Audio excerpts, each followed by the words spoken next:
الصلاة والسلام على رسول الله الكريم نبينا محمد وعلى آله وصحبه ومن سار على نهجه واستنى بسنته إلى يوم الدين. أما بعد، السلام عليكم ورحمة الله وبركاته.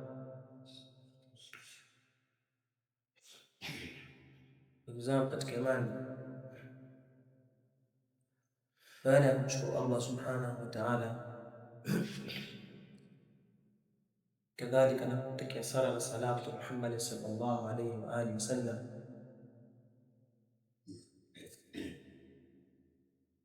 tunamshukuru Allah subhanahu wa ta'ala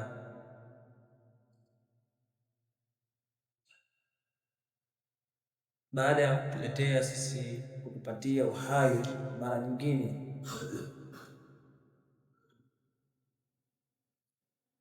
baada ya kuwa ametufisha katika kifo kidogo, tukiwa sisi tunafahamu na tunaelewa kwamba sote tutarejea kwake yeye Allah subhanahu wa ta'ala.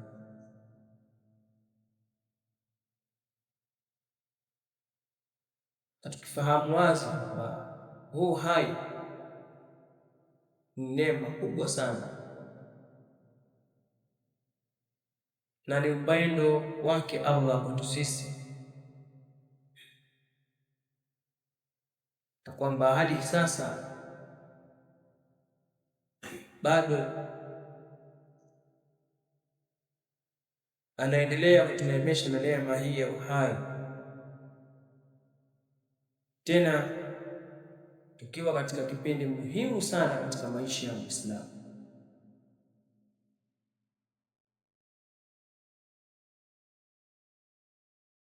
Ni wajibu wetu sisi kupeleka shukrani zetu kwa Allah subhanahu wa ta'ala, na tuonyeshe kwake kwamba hii neema pokea na tunaifurahikia. Tumuonyeshe hilo kwa maneno yetu, tukisema sana alhamdulillah ala hadhihi neema, lakini pia tumuonyeshe hilo kwa vitendo vyetu, tukimwonyesha sisi Allah kwamba juu ya neema hii ya uhai ndani ya kipindi hicho muhimu sana, tunakushukuru wewe Allah kwa kutuneemesha sisi neema hizi. Tumuonyeshe Allah subhanahu wa ta'ala, kwani yeye mwenyewe amesema katika Qur'an, na kama mtamshukuru yeye Allah subhanahu wa ta'ala kwa zile neema ambazo amekuneemesha nazo, basi atakuzidishieni neema nyingine.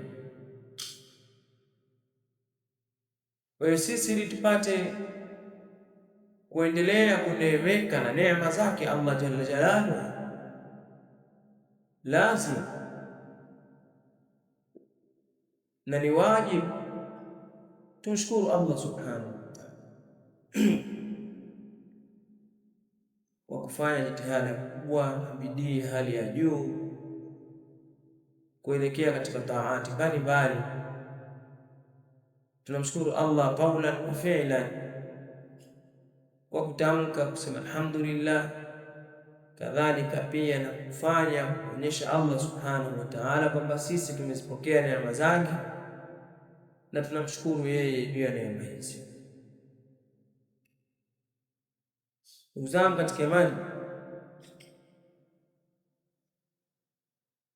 tukiwa tunaendelea na kushana katika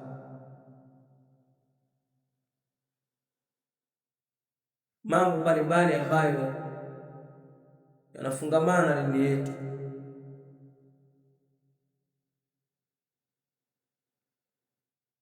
hususan katika kipindi hichi muhimu ambacho tuko nacho, kipindi cha mwezi wa Ramadhani, mambo ambayo yanafungamana na masiku haya, lengo kubwa ni kuzikumbusha nafsi zetu ili zipate kuona nafasi na umuhimu wa masiku haya, kisha zisisahau na zikajiachia zikaelekea katika taati na kufikia lile lengo ambalo linatarajiwa kufikiwa katika masiku haya. Katika jilsa ya jana tulitaja faida inayopatikana kwenye kufunga, hususan kufunga mwezi wa Ramadhani.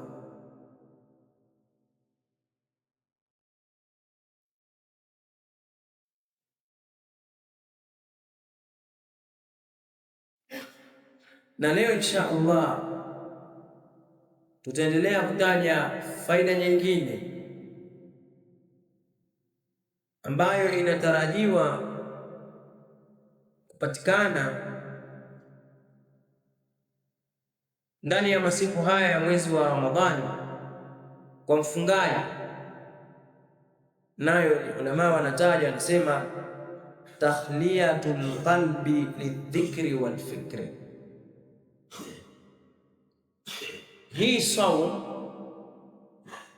inaufanya moyo kutakasika na kuupa nafasi ya kumtaja Allah na kufikiria sana. Ulama wanasema fatarku at-ta'ami wash-sharabi yukhalli al-qalba lidhikri wal fikr. Siku zote mtu akiacha kula na akiacha kunywa, kule kuacha kwake kula na kunywa kunaupa nafasi moyo ya kumtaja Allah na kufikiria Allah subhanahu wa ta'ala. Na nasema katika moja au katika miongoni mwa faida ambazo zinatarajiwa kwa wafungaji zipatikane kutoka kwao baada ya kufunga kwao ni hii, lakini ma'al asaf ni masala ambayo wanayakosa wengi katika waumini leo katika mwezi wa Ramadhani na baada ya mwezi wa Ramadhani. Yani ile saumu yenyewe inamfanya mtu awe daimu dhikri,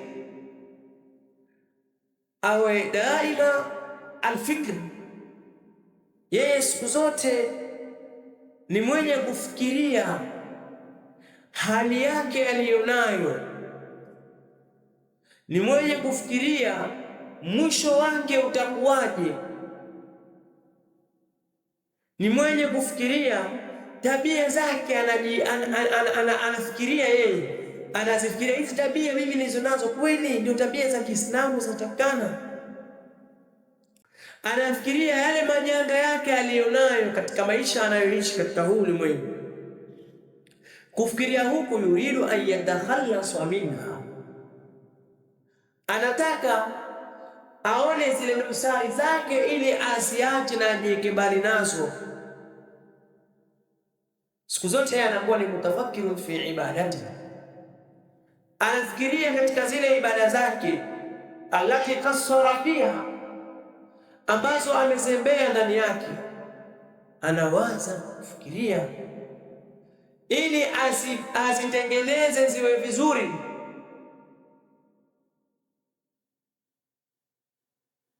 Yeye siku zote anakuwa ni mutafakiru, anafikiria sana kitu gani kitamfanya yeye kuitengeneza nafsi yake, kitu gani kitamfanya yeye kuwa mwisho wake ukawa mzuri mbele ya Allah subhanahu wa ta'ala.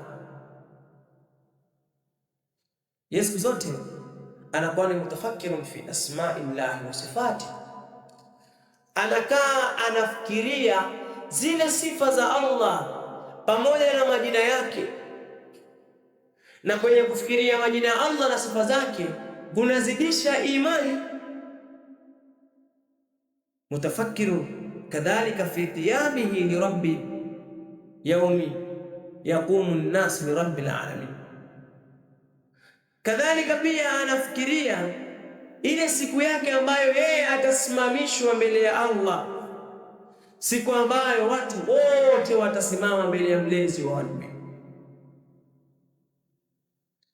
Sasa haya ya tafakkur wa dhikrullah ya linatarajiwa iwe ni tunda linalotokana na swaumu, kwa sababu kiutaalamu tumbo likiwa tupu halina kitu, huu moyo unapata nafasi ya kufikiria. Na ndio maana unakuta ulama wa Uislamu wanataja katika athari za mtu kula sana, wanasema yeye anakuwa ni qalilul fikr, yeye anakuwa ni mchache wa maarifa na ni mchache wa kufikiria. Tumbo likiwa limejaa. Sasa kinyume chake, tumbo likiwa ni tupu halina kitu, mtu anakuwa ni daimul fikr, anakuwa muda mwingi anakuwa yeye na kufikiria. Lakini kwa sababu yeye ni muumini, kufikiria huku kwake yeye anamfikiria Allah jalla jalaluhu, anafikiria yeye ibada zake, anafikiria yeye mwisho wake, anafikiria yeye kasoro zake yeye zinazotokea katika ibada zake.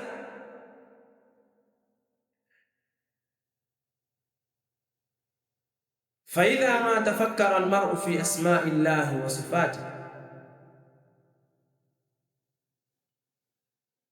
ikiwa mtu hatomfikiria Allah majina yake na sifa zake,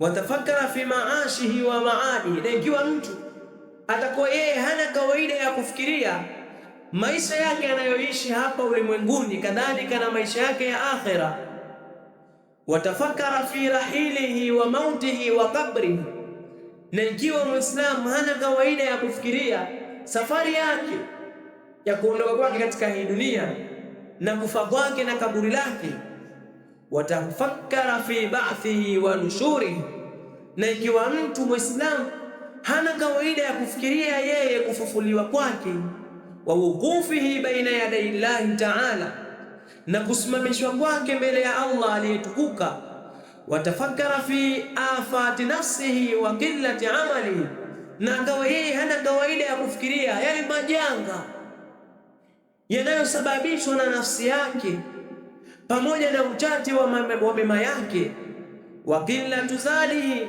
na uchache wa maandalizi yake ya siku ya Kiyama. Kana dhalika tafakkuru sababan.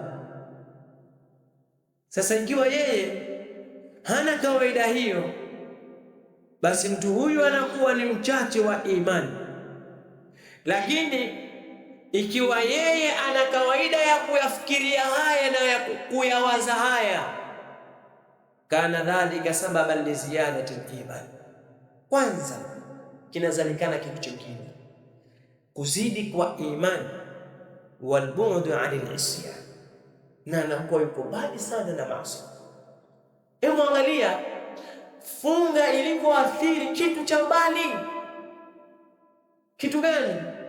Kwanza imeathiri alfikr, kwamba mfungaji ni mutafakkirun, muda mwingi yeye mwenye kufikiria, anayofikiria ni haya, anafikiria yeye safari yake ya kuondoka katika huu ulimwengu, anafikiria yeye siku ya kufufuliwa kwake, anafikiria yeye siku ambayo atasimamishwa mbele ya Allah, anafikiria yeye zile kasoro na dosari zake katika utendaji wake wa ibadati. Sasa zile afkari zikimjia yeye akayafikiria haya, inakuwa ndiyo sababu ya kuzidi kwa imani yake na kujiweka mbali na maasi. Na hiyo ndiyo funga inayotarajiwa baada ya kumaliza mwezi wa Ramadhani, au ndani ya masiku haya ya mwezi wa Ramadhani na kumaliza kwake, kwamba mtu mwisho wa siku imani yake izidi. Halafu imani ikizidi, watu wajiepushe na maasi, Lakini wewe ukiona umefunga mchana halafu usiku umeingia unaendea maasi, hata mwezi wa Ramadhani haujamaliza, fahamu kwamba swaumu haijaathiri chochote kwenye moyo wako. Kule kujizuia na kula na kunywa katika mchana wa Ramadhani hakukuwa na athari yoyote ambayo imepatikana kwenye moyo wako. Utabakia wewe kwamba umeteseka na njaa, umeteseka na kiu, khalas, huna chochote ambacho umefaidika nacho, kwa sababu yaliyotarajiwa baada ya kukaa kwako na njaa na kiu, kuwa wewe ni mwenye kufikiria sana na kuwaza sana, na kuwaza kwako kukubwa ni kumfikiria Allah na majina yake, na safari yako ya kuondoka katika huu ulimwengu kuelekea kwake yeye na siku ambayo atakusimamisha siku ya Kiyama. Na ukifikiria hayo, ndio ile imani yako inazidi, unakimbilia taa nyingi na unajiepusha na maasi.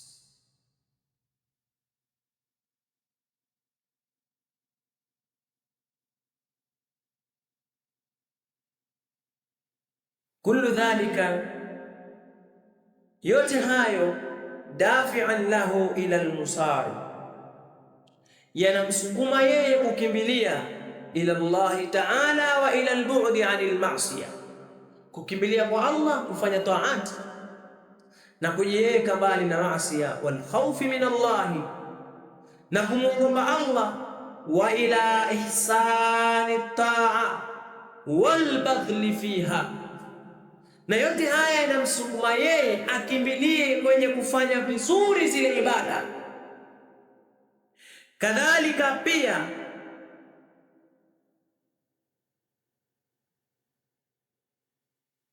na kufanya jitihada ndani yake, wakadhalika lidawami fikrihi fima yaudu alayhi bikhairi maashihi wa maali, na pia kudumu kwa fikra zake katika yale ambayo yanarudi kwake yeye katika kheri ya maisha yake ya duniani na maisha ya akhera.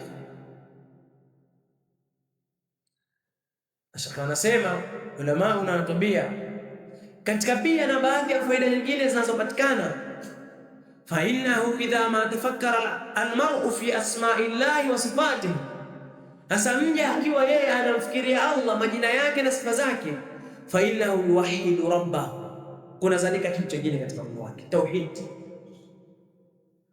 Yani somo imekwenda imetoka kuanzia kula na kunywa, kula na kujizuia, kula na kunywa, imefika mpaka imekwenda kuathiri moyo wa mtu kama yeye ni muwahhid, anakuwa ni mwenye kumpokesha Allah subhanahu wa ta'ala, na athari hii inatoka mbali kwenye somo. Yani sisi tunaona kawaida tu kujizuia kula na kunywa kama ndiyo desturi na mila katika masiku haya. Hapana, hii kujizuia kula na kunywa kunatarajiwa kuathiri athari kubwa kwa muumini, bali athari yake inafika mpaka kumfanya mtu kuzidi yeye kuwa ni muwahhid. Vile somo ikiathiri fikra, mtu kufikiria akamfikiria Allah majina yake na sifa zake, kunapatikana athari kubwa ya tauhid ndani ya moyo wake.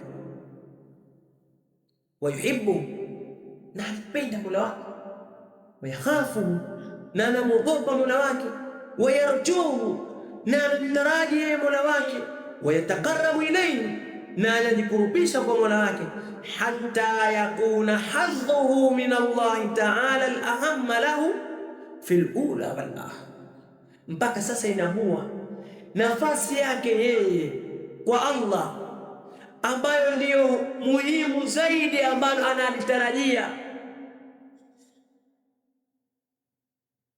hapa duniani na akhera.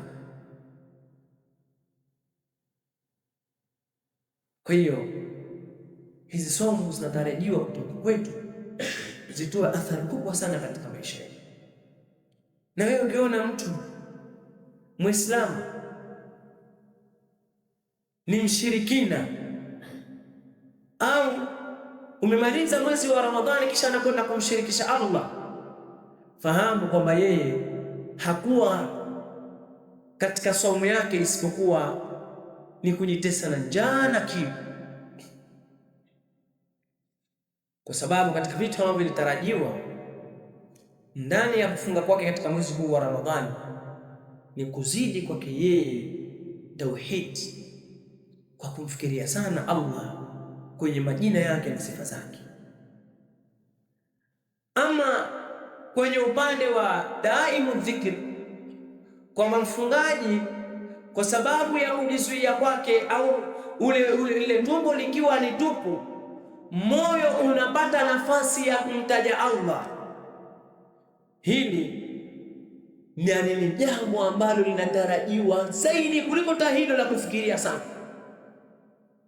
Fa idha faragha almar'u,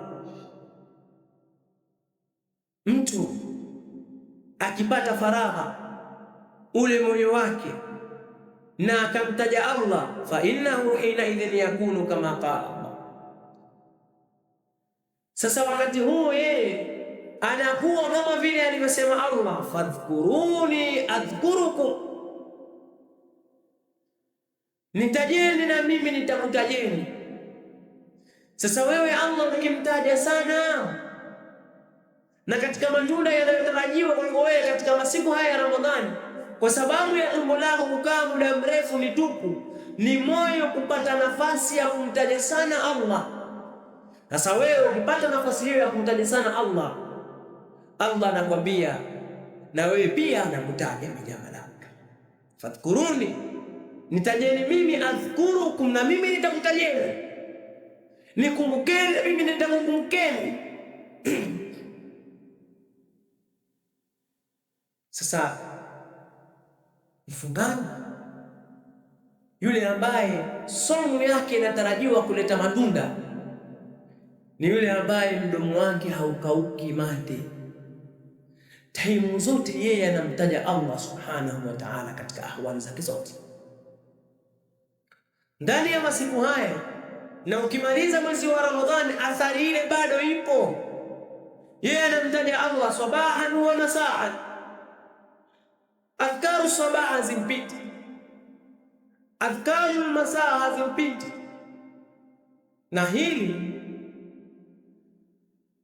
inakwenda mpaka inafikia yeye anaandikiwa au anaandikwa minadhakirina Allah kathiran wadhakirat, ni katika wanaomtaja Allah sana, wanaume na wa kike.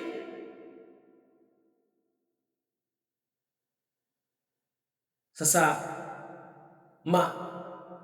matunda yao nini au malipo yao nini?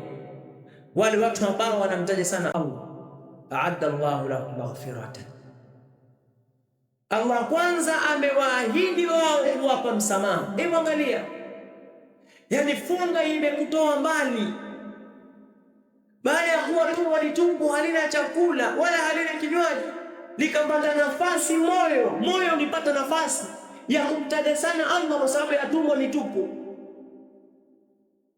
Moyo ulipokithirisha sana kumtaja Allah, ukaandikwa minadhakirina Allah kathiran wadhakirat, ni katika wale wanaomtaja sana Allah.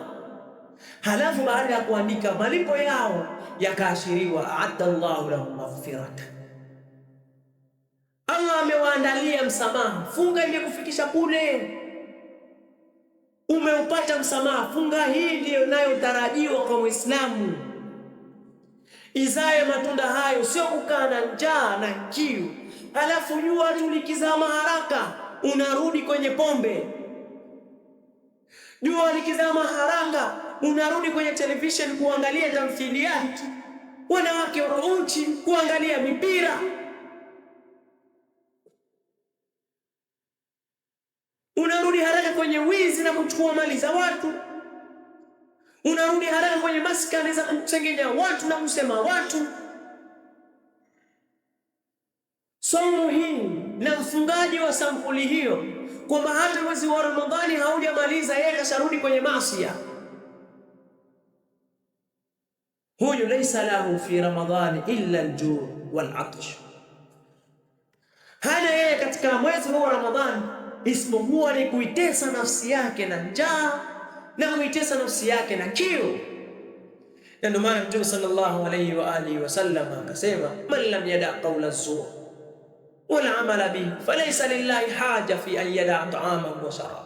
Watu wa sampuli hii hakuna haja yoyote kuacha chakula chao wala kuacha kinywaji chao, kwamba mchana wa Ramadhani ukimaliza usiku wake kashaingia katika maasi. Hiyo ni somo ya sampuli gani? Au kwamba yeye mchana mzima wa Ramadhani hana nafasi hata ndogo ya kumtaja Allah, ila hali faraghati anazo katika maisha yake. Hii somo haina athari kwa mfungaji huyo. Somo iliyotarajiwa kuathiri wafungaji ni ile ambayo inawafikisha, inawatoa hapa mpaka inawafikisha katika msamaha wa Allah. A'adda Allahu lahum maghfiratan, Allah anawaandalia watu hao msamaha, wa ajran adhima, na ujira uliokuwa mkubwa sana. Wamepataje mambo mawili haya? Kumtaja Allah. Kumtaja Allah kumetokana na nini? Lile tumbo kuwa tupu, halina chakula wala halina kinywaji, moyo ukapata nafasi ya kuthirisha sana kumtaja Allah subhanahu wa ta'ala. Wakafa bihadhihi faida fi tarki almar'i li ta'amihi wa sharabihi, inatosha faida hii ya kumtaja sana Allah kwa kuacha kwake mtu kula kwake na kinywaji chake, liyuhaqiqa hadha alhal ma'a rabbih subhanahu. Natosha mtu kuipata hali hii kwa Mola wake. Yani leo kama ingalikuwa kwenye saumu hakuna faida nyingine yoyote inayopatikana isipokuwa ni ile faida ambayo inapatikana moyo kupata nafasi ya kumtaja Allah, kutokana na kwamba tumbo ni tupu, halina chakula wala halina maji. Ingalikuwa faida hii peke yake. Wanasema Sheikh, waqafa bihadhihi faida au bihadhihi faida, inatosha kwa faida hii peke yake. Leo kama ingalikuwa hakuna faida nyingine inapatikana, basi hii peke yake inatosha, kwa sababu kwenye kumtaja Allah kunamfikisha mja akafikia daraja ya uchaji. Kwenye kumtaja Allah inamfikisha mja kupata mahaba, yeye ni katika kuwa katika wali min awliya illah. Sasa haya yote yanapatikana kwenye ile funga ya kweli ambayo inatarajiwa kwa Muislamu itoe matunda. Tarau yuhaqiqu dhalika fi yawm siyam,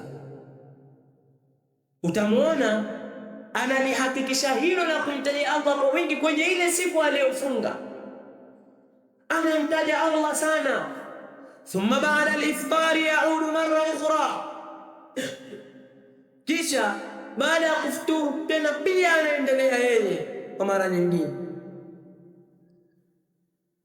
kataja Allah, anafikiria sana. Nahnu muhtajuna litahaqqiq bihadha almaana. Ndugu zangu, sisi tuna haja kubwa kuifikia maana hii ya saumu min Ramadhani, kwenye mwezi huu wa Ramadhani, wa baada Ramadhani, na baada ya mwezi wa Ramadhani. Wa illa, na kama hatukuifikia maana hii, fa bimadha nakhruju min Ramadhani, tutatokana nini kwenye mwezi huu wa Ramadhani? Ikiwa maana hii sisi hatujaifikia, tutatoka na kitu gani kwenye mwezi huu wa Ramadhani? Kitu gani tutakachotokana? Sisi tutatoka kwenye mwezi wa Ramadhani ilhali tumeteseka na njaa na kiu khalas. Ikiwa hatukufikia maana hii ambayo ilitarajiwa, hakuna chengine ambacho tutatoka nacho katika mwezi huu wa Ramadhani isipokuwa na njaa zetu na kiu zetu.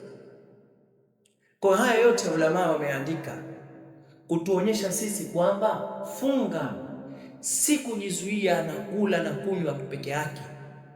Kuna vitu vinatarajiwa kwa mfungaji ndani ya kufunga kwake na baada ya kufunga kwake vionekane, na vikionekana hivyo ndio hiyo funga yake itatoa athari na matunda makubwa kwa mfungaji. Na vikikosekana hivi, basi mfungaji anatakiwa itathmini nafsi yake, aangalie Inawezekana ikawa yeye yumo katika wale ambao wanaambiwa, inawezekana ikawa mfungaji akafunga ikawa hana yeye isipokuwa ni njaa na kiu.